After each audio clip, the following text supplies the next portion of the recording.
En el crisol con Cristo. Buen día, apreciado hermano y hermana de esperanza. Con la bendición de Dios, iniciamos el estudio de la lección 3, la jaula del pájaro. Realmente muy curioso el título, ¿verdad? ¿Cuál es el propósito del estudio de esta lección? Entender por qué Dios conduce a sus hijos a experiencias que Él sabe que implicarán sufrimiento. Mientras estudiamos la lección en la semana, vamos a memorizar 1 de Pedro 1:6, que dice, según la Nueva Versión Internacional, esto es para ustedes motivo de gran alegría, a pesar de que hasta ahora han tenido que sufrir diversas pruebas por un tiempo. Se dice que cuando una persona quiere enseñar un canto a un pájaro, no lo puede hacer si éste está descubierto a plena luz del día y tiene muchos sonidos de por medio, muchos distractores. Para lograr enseñarle un nuevo canto, tiene que cubrirle completamente y tiene que alejarlo de todos los distractores para que a través de la repetición y la repetición constante, ahora el pájaro aprenda a cantar el canto que le quiere enseñar su dueño. De la misma manera, Dios permite que seamos llevados a jaulas tapadas, donde no podemos ver más allá de las dificultades que nos rodean. ¿Qué canto quiere que aprendamos nuestro Dios cuando permite que nosotros nos encontremos en situaciones difíciles? ¿Qué lecciones quiere que aprendamos? ¿Qué canto quiere que aprenda yo, el maestro? Empezamos nuestro estudio con la experiencia de Israel allí, al pie del Sinaí, al pie del Mar Rojo. Dice el capítulo 14 del libro de Éxodo que cuando Dios sacó a Israel, Dios dirigía a Israel, le iba mostrando el sendero por donde debía ir. En la noche, Dios los guiaba por una especie de columna de fuego y en el día, Dios los guiaba por una especie de una nube, una columna de nube. Pero en esa ocasión, Dios le dice a Moisés que el pueblo dé una vuelta y entre a un callejón sin salida. Les quiere llevar a la tierra prometida, pero los conduce por un callejón sin salida. ¿Por qué Dios llevó a los israelitas a un lugar donde sabía que les causaría terror? ¿Por qué? Uno, para mostrarles su poder salvador. Dice Éxodo 14:13, y Moisés dijo al pueblo, no temáis, estad firmes y ved la salvación que Jehová hará hoy con vosotros, porque los egipcios que hoy habéis visto, nunca más para siempre los veréis. ¿Cuál es otra de las razones por las cuales Dios llevó a los israelitas a donde sabía que les causaría terror? Para que sirva como testimonio para los incrédulos. Y sabrán los egipcios que yo soy Jehová, y cuando me glorifique en Faraón y en sus carros y en su gente de a caballo. En las dificultades debemos someter nuestra mente y corazón a la dirección divina y estar dispuestos a que Dios nos instruya. Y vio Israel aquel gran hecho que Jehová ejecutó contra los egipcios, y el pueblo temió a Jehová, y creyeron a Jehová y a Moisés, su siervo. Cuando Dios en ocasiones permite que ingresemos a un callejón sin salida, es porque nos quiere enseñar algo, porque quiere que lo conozcamos más. Israel debía aprender a conocer más a ese Dios que los había sacado con mano poderosa y que los estaba guiando a la tierra prometida. Superado este momento difícil de miedo, porque ellos vieron que el faraón venía contra ellos y no tenían a dónde escapar porque a sus espaldas estaba el Mar Rojo. Ahora Dios los conduce por senderos donde no hay agua. Había una cosa que los israelitas realmente necesitaban mientras peregrinaban por el desierto, y esa necesidad era de agua. Inmediatamente después de que Dios guiara a los israelitas en el cruce del Mar Rojo con la nube, ellos los siguieron por el desierto caluroso y sin agua durante 3 días, especialmente en el desierto donde encontrar agua es fundamental. La desesperación de ellos es comprensible. ¿Cuándo conseguirían agua?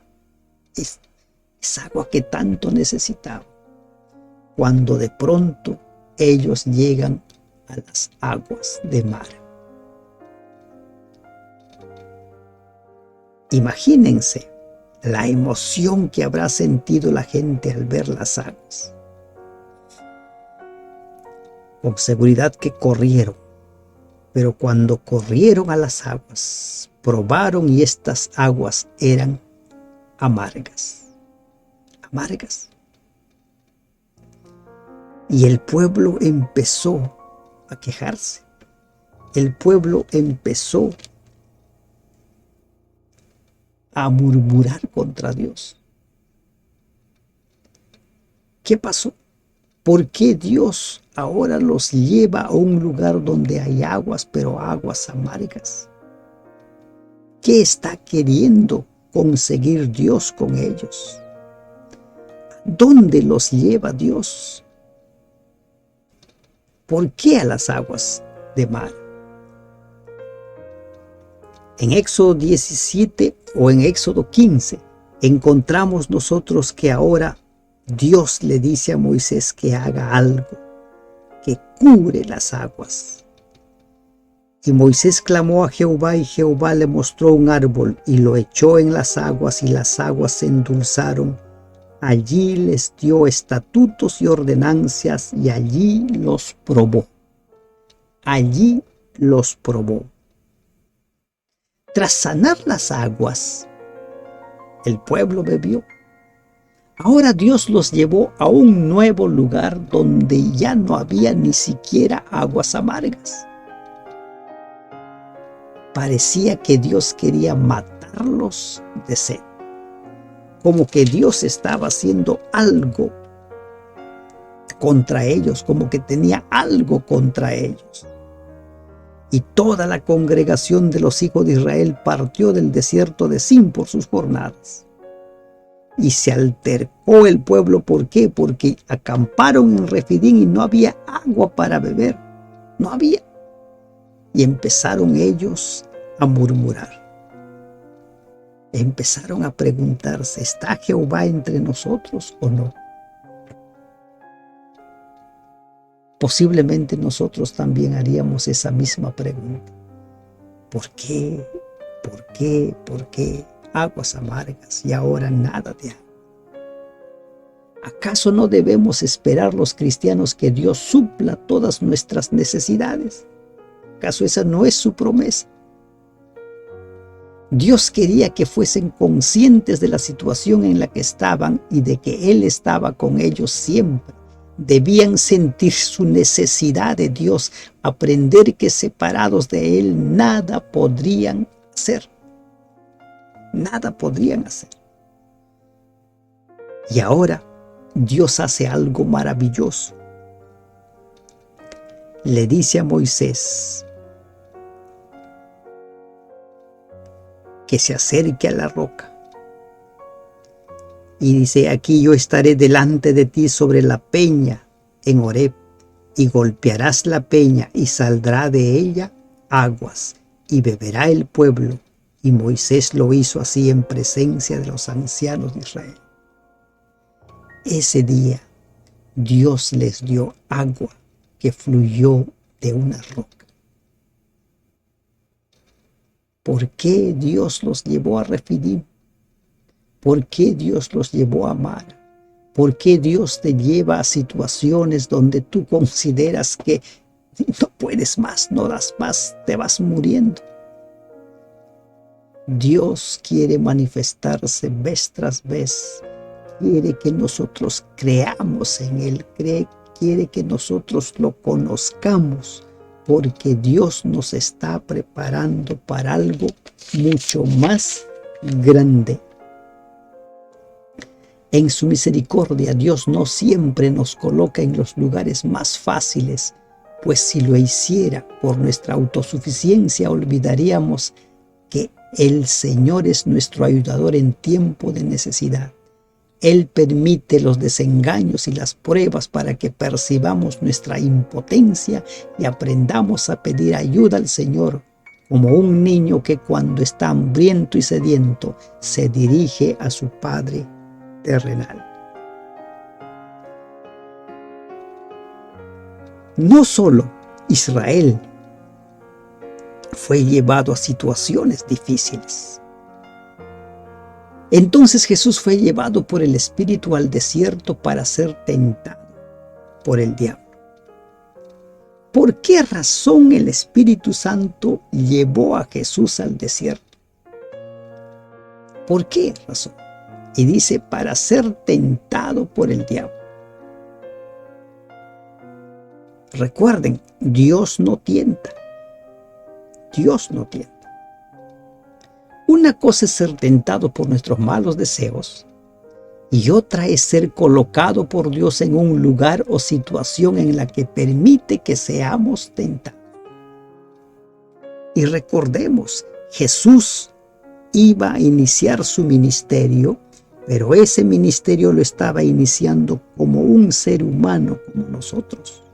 Debía afrontar todo su ministerio, todo su camino hacia el Calvario como uno de nosotros, porque debía vivir como nosotros, vencer el pecado como uno de nosotros, y por tanto él debía de prepararse.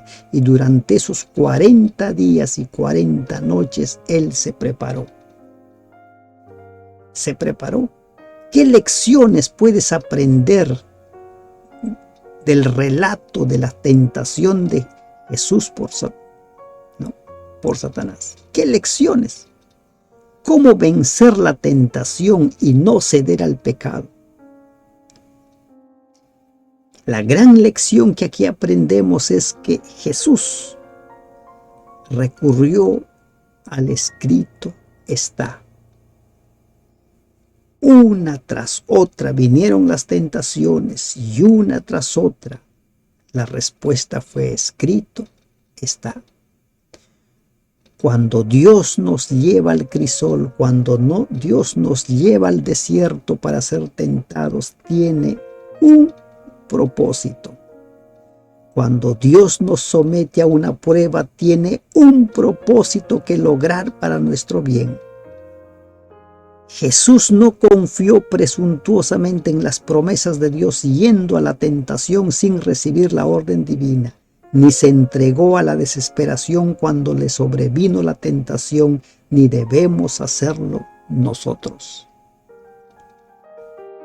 No debemos hacerlo.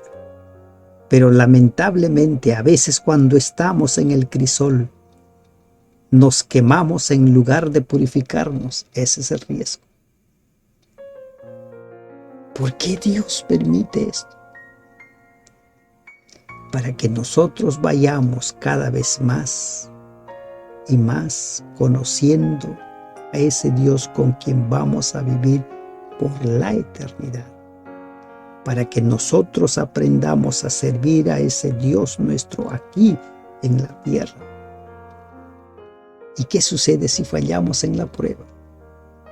Si fallamos en la prueba, no hay problema. porque debemos recordar que tenemos un abogado. Si alguno ha cometido pecado, abogado tenemos a Jesús.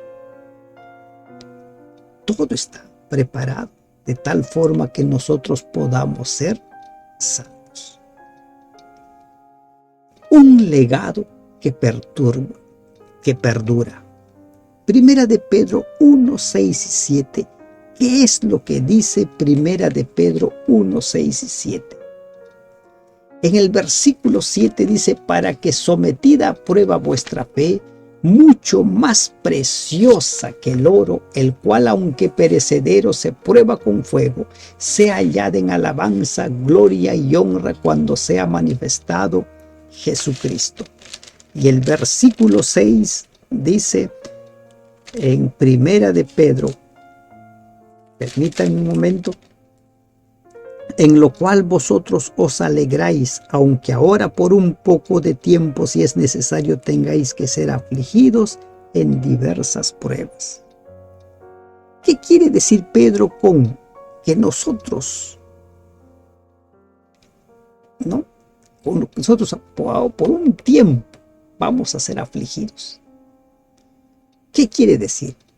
Pero previamente, la carta de Pedro está dirigido a los expatriados, a los que están sin patria.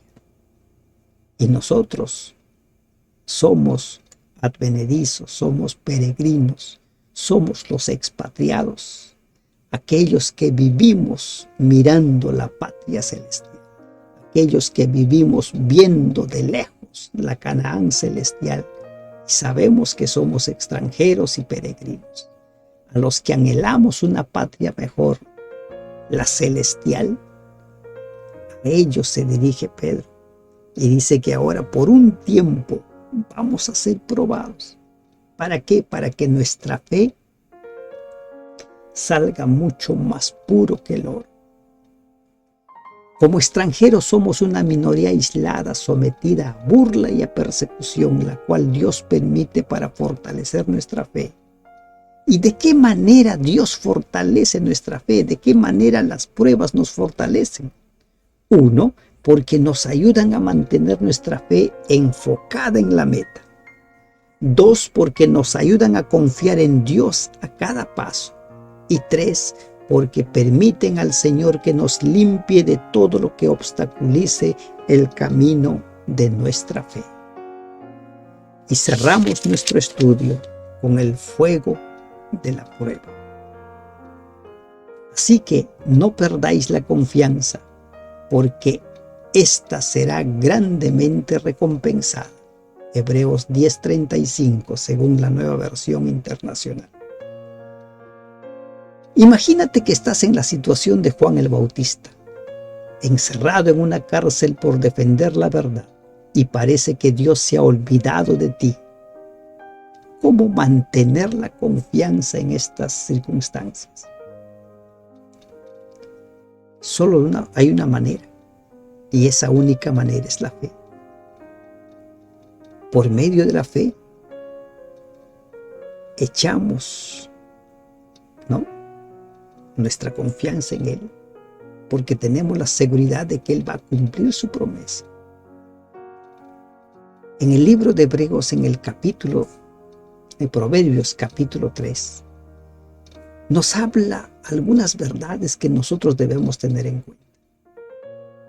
Uno, es que nosotros debiéramos tener siempre presente la ley de Dios, no olvidarnos de su ley. El versículo 5 dice, fíate de Dios, confía en Dios. En toda circunstancia que te toque vivir, confía en Dios. El versículo 7 nos invita a apartarnos del mal. Aquí que nosotros caminemos los caminos de Dios. El versículo 12 nos recuerda que Dios nos ama. Y el amor de Dios se ha manifestado de una forma muy abundante. Jeremías 29:13, busca a Dios de todo tu corazón. Hemos de buscar a Dios de corazón. Romanos 8:28, todo te va a ayudar para bien. Los hijos de Dios, todas las cosas les ayudan a bien. En 2 Corintios 12:9 se nos invita a que tengamos en cuenta que Dios nos fortalece en nuestra debilidad. En los momentos en los cuales sintamos que ya no podemos, allí está Dios. Y por último, Hebreos 13:5 nos da la garantía y la seguridad de que Dios nunca nos va a desamparar. ¿Recuerdan el pastor del Salmo 23?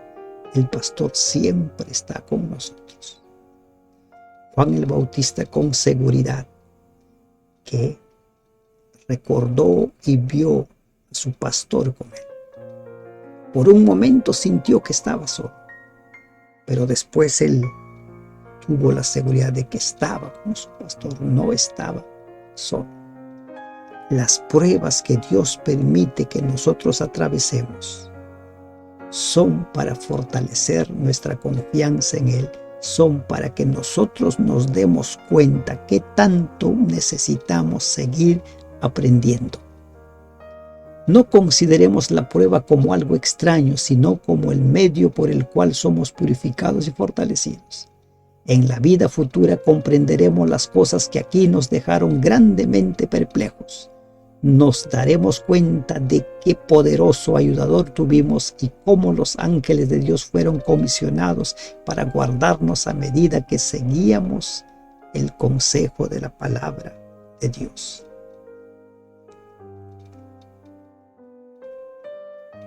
Cuando Dios nos prueba, cuando Dios permite que entremos a callejones sin salida, es porque quiere que nos demos cuenta de qué tan pequeño aún es nuestra fe, de qué tanto necesitamos seguir aprendiendo de Él, de qué tanto necesitamos seguir conociéndole.